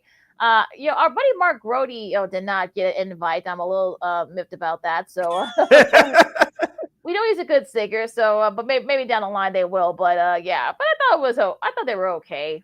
Not the Yeah. Yeah, even though I'm not a Cubs fan, those jerseys they made for Marshall and Layla, they were sick. You know yeah, me, they I'm not a were. Cubs fan, but it was 670 or with the numbers, of course, with their last names on both of them. So congratulations to both of them. Of course, they're doing a bang up job over there during the middays at 670 The Score. So congratulations to both of them. Keeping up with the sports media theme here again, we talked about Around the Horn. LaKeena, they closed up shop this time last week. They averaged 482,000 viewers for their last show, almost close to a 500,000 viewers. So Around the Horn closed its doors for the final time last week. And as we speculated on this show last week, it looks like Peter Schrager's sports show will be taking over that slot. The date and times to be determined, but my guess here, LaKeena, they probably want to have that show ready just in time for training camp, if not by sometime in the middle of the NFL preseason. Yeah, they're definitely gonna want to have that thing up, by training camp. I think that's really that's the goal. I feel like so. We'll see. I mean, it's gonna be interesting to see. Like we all thought that once Schrager got the nod over at ESPN, leading the NFL Network, we knew that he was gonna have a show, and we'll see if they can. Who's going to be a part of the show? Will it be kind of like an NFL, Good Morning NFL style? Will it be kind of like the McAfee style? Only I'm sure, Schrager will keep his shirt on. But that's a we'll see. But yeah. But we kind of figured that this was going to be the case. Speaking of the NFL, it looks like the CW in the NFL will be cutting ties. Of course, Inside the NFL has been a long staple show from NFL films. First, it started out on HBO, debut in 1977 until 2006. Of course, it was on Showtime from 2007 till 2019. Of course, it moved over to Paramount Plus during the pandemic and then the year after. And of course, the CW has been airing that program for the last couple of years. Now, Inside the NFL is looking for a new home. It looks like Netflix is the leader in that clubhouse. What are your thoughts? I kind of miss that the way they used to do it when they left HBO and Showtime. Of course, the last 2 years they had to change some things around, not feature as much highlights because it's been on the CW. They had to throw in commercials, unlike in years past. But LaKeena, I'm not going to say this show should go away. It may not ever go away, but if it ends up on Netflix or on these online streaming services, it looks like it may be hidden away from the public for good. Yeah, that's not a good thing too. It'll be a shame too, because we talked about on Old School TV Monday. This show's been an institution for a good almost like 40 years almost. So Yeah, for the majority of our lives, anyway. yeah, so yeah, that's how old we are. But but yeah, I mean, it's unfortunate. Yeah, it would be unfortunate if if you take it to a place where a lot of people won't be able to find it unless you have it available on YouTube and such. And yeah, that's gonna be really tough and a tough sell for a lot of NFL fans. And hopefully they'll figure it out. Hopefully they can perhaps maybe put it on a platform where a lot of people can find, a lot of people can have access to it. But I don't know. It's gonna be very interesting to see what happens here. Yeah, because I thought they made the mistake when they put it on CBS Paramount Plus during the pandemic in the year after, and a lot of NFL fans couldn't find it, or they didn't want to pay for it, like yours surely didn't want to pay for that streaming service just to watch that program. So that was a bad idea, and that's why the CW picked it up for the last couple of years. So we'll see what new home that Inside the NFL will have for this upcoming season. And speaking of the CW, reading the headline here, they're looking forward to adding a couple more bowl games. Of course, they had, I believe, 2 college football bowl games last year. They're looking to add more. Of course, they have the game of the week last year, taking over the Bally Sports, now FanDuel Sports Network's coverage of college football the last couple of years. Their ratings have been high. They were higher last year. Now they're looking forward to adding a couple more bowl games. I hope they get it too. Yeah, I think they definitely are building up a nice little sports package. So yeah, why not add a couple more minor bowls? It won't be the bigger bowls, but I think it'll definitely be more the minor bowl games. Even those bowl games do well. So yeah, I mean, good for the CW. I mean, look, I know that they want to get to more of the sports, and it's actually been paying off for them. Yep. And we'll see what happens with the CW. They're building up their sports profile. I know they have some NASCAR events that have been doing very well on their network. I know they got a couple bowling events coming up. Yep. And of course, they have college football. They have college basketball too. Let's not forget that during the college basketball season, as you and I both well know. But the CW is actually building up a good national sports profile. And congrats to them. They know what they're doing. Sorry, kids. Sorry, folks. Got to charge my that laptop here. Yes, I was saying, like, the CW is building up a nice national sports profile for their live coverage over the last couple of years. Yeah, they really have, and like I said, they've got, they're like I said, they're going to be doing bowling coming up in a little bit here. Of course, they got their NASCAR events, their junior NASCAR events. Of course, they got Live Golf. Well, actually, they don't have that, but yeah, they've built up a nice little resume. So, yeah, so we'll see if they can build up upon that, adding more college football. Now, we talked about this on our last show last week, Sid, but it's now official. Scott Hansen is returning as host of the Red Zone channel, and I'm sure he's got a nice little bump in salary. He's still going to be doing some stuff with NBC Sports for their gold zone coverage of next winter's Olympics in Italy. So yeah, but it won't interfere with Red Zone, so he'll be doing both. So yeah, I'm sure he got a nice little bump in salary as well. So good for them, and a smart move by the NFL to keep him as Red Zone host. Yeah, as I said, I believe I said last week on the show, can he and the folks at Turner/CBS work out something so we can have him do a little Red Zone during March Madness? He's open to it. Can we do that? Can we have him do that? Yeah, look, he's been open to it. So yeah, he made the official announcement about an hour ago. So yeah, so that's good for him. And like I said, he got a little nice open salary, I'm sure. And like I said, he's open to doing it. So yeah, let's work it out, Turner and CBS. Yep. And speaking of a new deal, real quick, Dan Lebertard gets a new deal from DraftKings, so his show is going to be on air and on podcast platforms for at least a couple more years. And I check it out occasionally. He has a good crew. And I know some people thought that he wouldn't last long after ESPN let him go a few years ago, but he's doing mighty well for himself. The hell with the 4 Latin Network. Thanks, but no thanks. I'm for lack of a better term, on the poor man's Pat McAfee.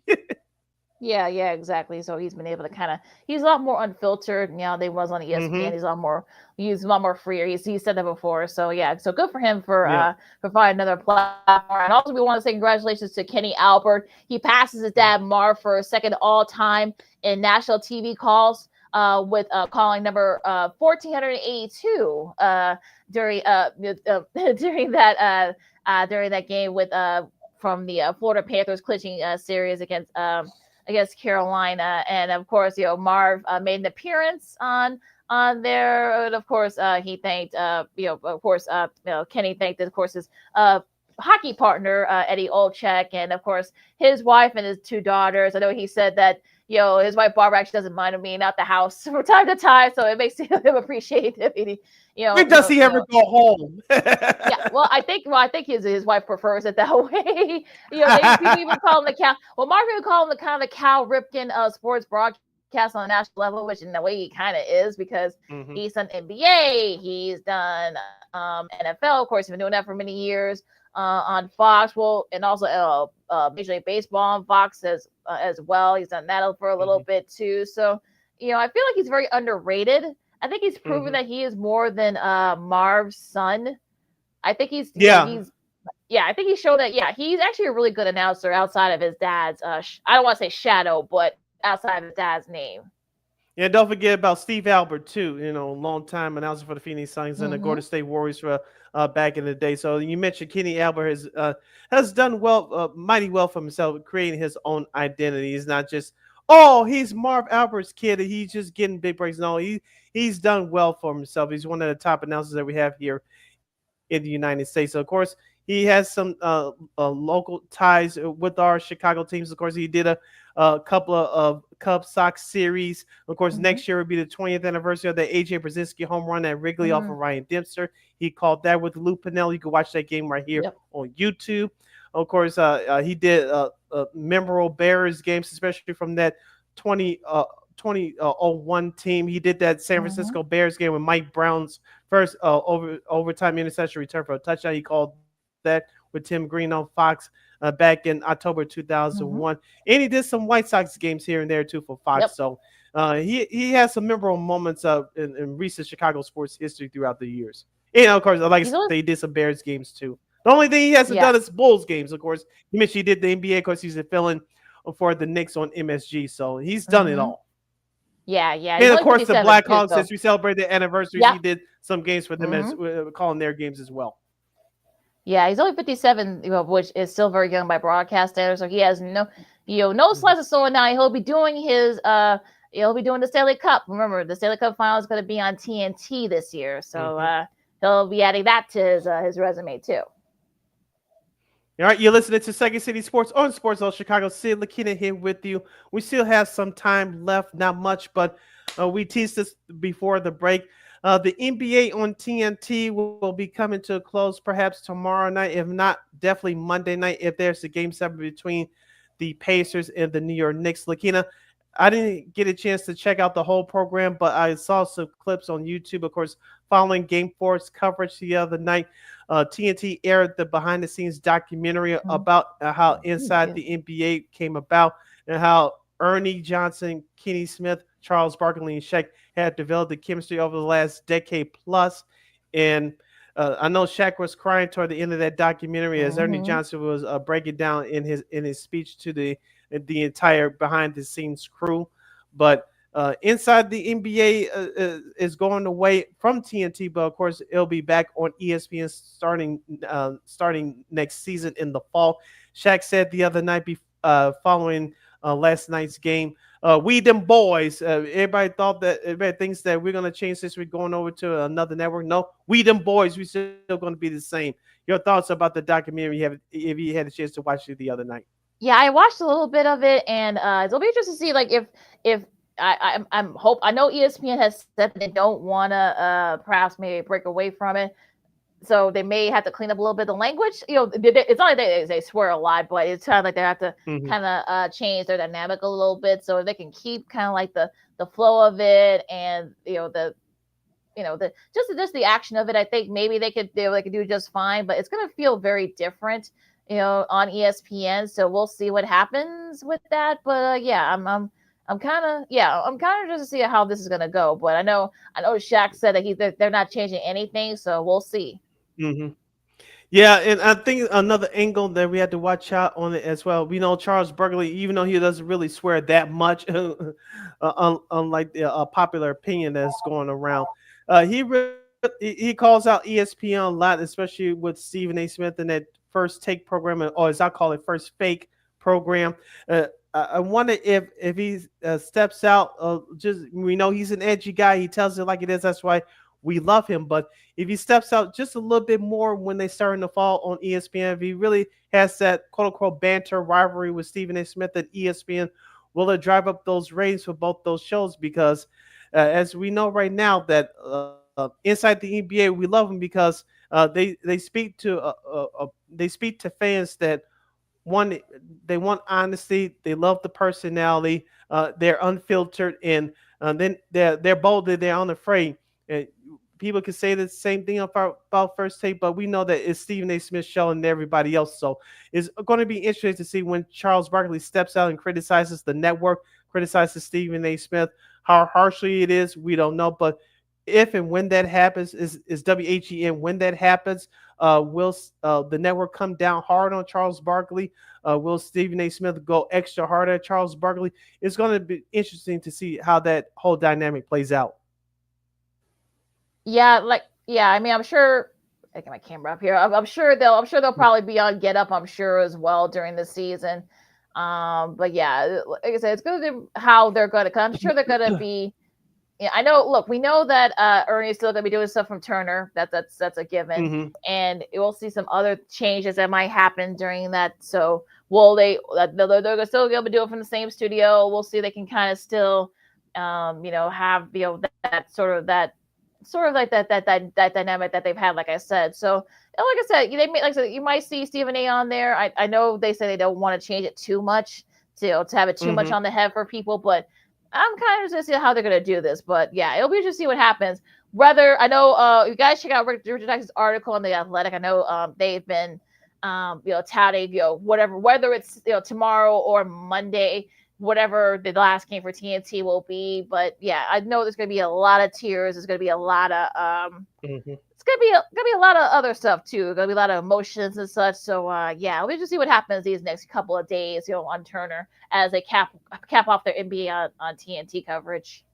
Yep, and the relationship with the league over the last 44 years, most of our entire lifetime, not exposing our ages, but but TNT, the NBA has had a relationship for the last 44 years. I know Kevin Harlan thanked the crew last night, and I know Spike Lee was on their pregame show last night, thanking them as well. Looking nice in that orange suit or whatever he was wearing last night. Him Lots and of velvet. Charles and Shaq, and Shaq had a nice banter back and forth. Of course, Spike Lee's a super fan of the New York Knicks.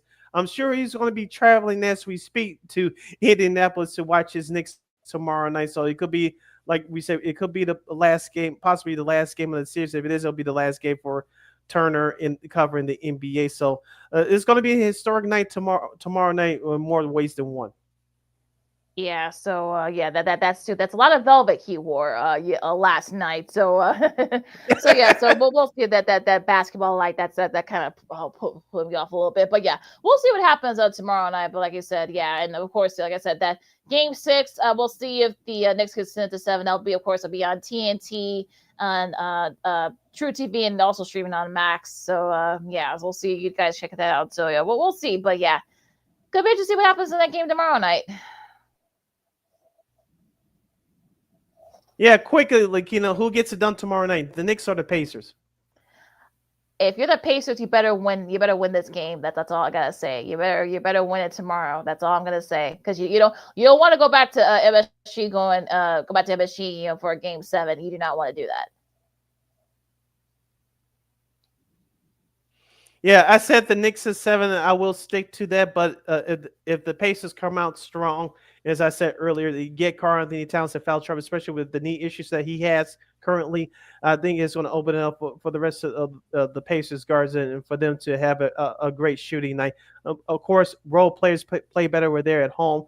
And let's another player that we didn't talk about in our top of the hour segment is we reviewed that series.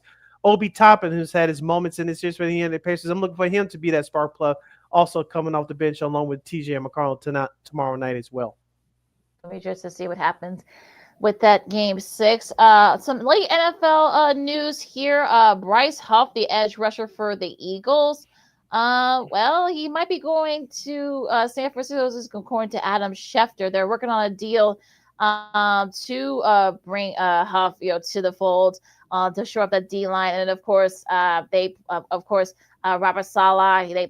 They worked together, back when he was with the Jets. So, he's already restructured his contract to accommodate that deal. So we'll see if something happens between now and before training camp. Yeah, as we said before, we'll say it again. The NFL doesn't lack any headlines, especially during the offseason. It's just another example right there. All right. Quick WNBA. The Sky got their first win this season over Dallas. Also, shout out to Miss Courtney Vandersloot, who broke her wife Allie Quigley's scoring record, all-time scoring record with the Sky. Of course, Allie was there with her daughter, so that was a cute moment there as well. I think she's only about a month old, but that was really really nice moment. Also, Angel Reese played her best game of the season as well. Also, Camila Cardoso had 23 points. It was a career high for her. And Dallas, the Sky got a much needed win. They actually play Dallas again tomorrow. So we'll see if the Wings have revenge on their minds. That game's at 7 o'clock. Not to be negative here, LaKeena, but if you're Angel Reese, keep your name out of the headlines and keep your consistency, your energy on the court. That's all I'm gonna say. No, I think you're right about that. Like I said, we won't get to all the stuff that because all that happened while we were gone. But yeah, I think you're right on point there. So so. She actually had a good showing as well. So hopefully, maybe this is the start of the Sky turnaround for the Sky. We'll see. Yeah, hopefully. And speaking of next week's Sky Indiana Fever game from the United Center, of course, Caitlin Clark will not be available for that game. And guess I don't know if you saw the story. Guess how much the ticket prices have dropped, LaKeena? Guess how like 70% or something like that. I saw. Yeah, 71%. Yeah. I saw that earlier this week. Yeah. Shout out to our guy Kyle Means. He texted the group. He said that thank goodness I didn't buy a ticket. I said same here because you can resell it, but you're not going to get as much value as you would have gotten for a few months ago. Yeah, I want to see what the crowd's going to be at the UC for that one. Now that Clark isn't going to. I think it's still going to be big, but it's going to be obviously it's going to be different because Caitlin Clark won't be there. Yeah, it'd be very interesting. Like, well, again, we'll see if she can come back after injuring her shin. And they're saying at least 2 weeks. So we'll see after these. This will be the 2 weeks coming up next week. So we'll see what happens. And I'm interesting, like you say, LaKeena. I think it's still going to be a big crowd, but because you still want to see Angel Reese and Haley Van Lith, the new rookie. But outside of that, I wanted to see how the TV ratings are going to be. I think that game is on ABC, if I'm not mistaken. But I want to see what the TV ratings is going to be for that one because no Caitlin Clark. Yes, she's still have Angel Reese and Haley Van Lith on the other side for Chicago, but outside of that, the ratings is going to take a drop. How much of a drop? We'll see. We'll definitely have news about that coming up, and of course, you got both the college softball and college baseball. Of course, college softball they're in their Women's College World Series. That's those games going on right now as we speak over in down at OKC, and of course, the men's college baseball they're starting their tournament. So we'll see. We'll keep you guys updated with that one. But so if you're a college baseball or college softball fan, you'll definitely get your dose of it this weekend on the ESPN family of networks. All right. Any last minute news and nuggets before we break for the weekend? No, I think I'm good. How about you? I'm good. I know the weather will be turning not so much tomorrow, but Sunday as we head to the month of June around these parts. And it's going to be a heat wave come early next week.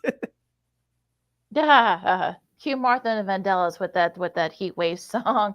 I won't sing it. You can follow LaKeena McGee on the Twitter, execute go get the IG. You can follow your Surely Sidney Brown on the Twitter, X and the IG at SidKid80. Once again, at SidKid80. That's SIDKID80.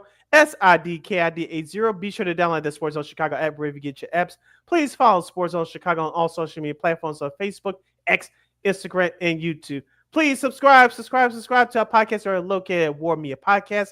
That's WARR Media PODCASTS. We are on all podcast platforms, including the iHeartRadio app. And while you're at it, please give War Media a follow at WARR Media on all social media platforms. And thank you very much in advance for your support. Like, share, subscribe, and tell your friends. Be sure to catch Second City Sports live and in living color every Monday, every Friday from 12:15 to 2:15 p.m. Central Standard Time, right here on Sports Zone Chicago. One more again, as the kids would say. Be sure to catch Second City Sports live and in living color every Monday, every Friday from 12:15 to 2:15 p.m. Central Standard Time, right here on Sports Zone Chicago. And of course, you can catch all the great content on Sports Zone Chicago right here on the Sports Zone Chicago's Facebook and YouTube channels. So if you missed a live, interview or live segment, don't worry, we won't get you in trouble. But of course, you have no excuses. You can catch Sports Zone Chicago's, content. Whether it's Sean Sierra Sports, we'll explain why it's now the new name in just a second here. The Smoke Fellas, Wuzzle Cuz, our show, and a whole lot more. Catch all the great content of Sports Zone Chicago's right here on Sports Zone Chicago's Facebook and YouTube channels. And we will provide. We're back, folks. And of course, our girl Christine Matt for KXRB, she'll be back next week. Of course, after a month off, we gotta ask her about her travels and stuff like that. Oh, yes. That could be a segment within itself. It will exactly. So she'll be back next Friday for that. And enjoy all the sports. Basketball, we'll see if the Pacers can finish up the Knicks tomorrow. You got baseball, you got golf, you got auto racing, WNBA, also college baseball and softball if you're a fan of that. So a lot of great sports this time of year. So enjoy all that. If the weather's nice in your part of the country, enjoy it. Be safe. Forested, I'm LaKeena with Second City Sports on Sports Zone Chicago, and we'll see you guys on Monday. Go Sox. Holla!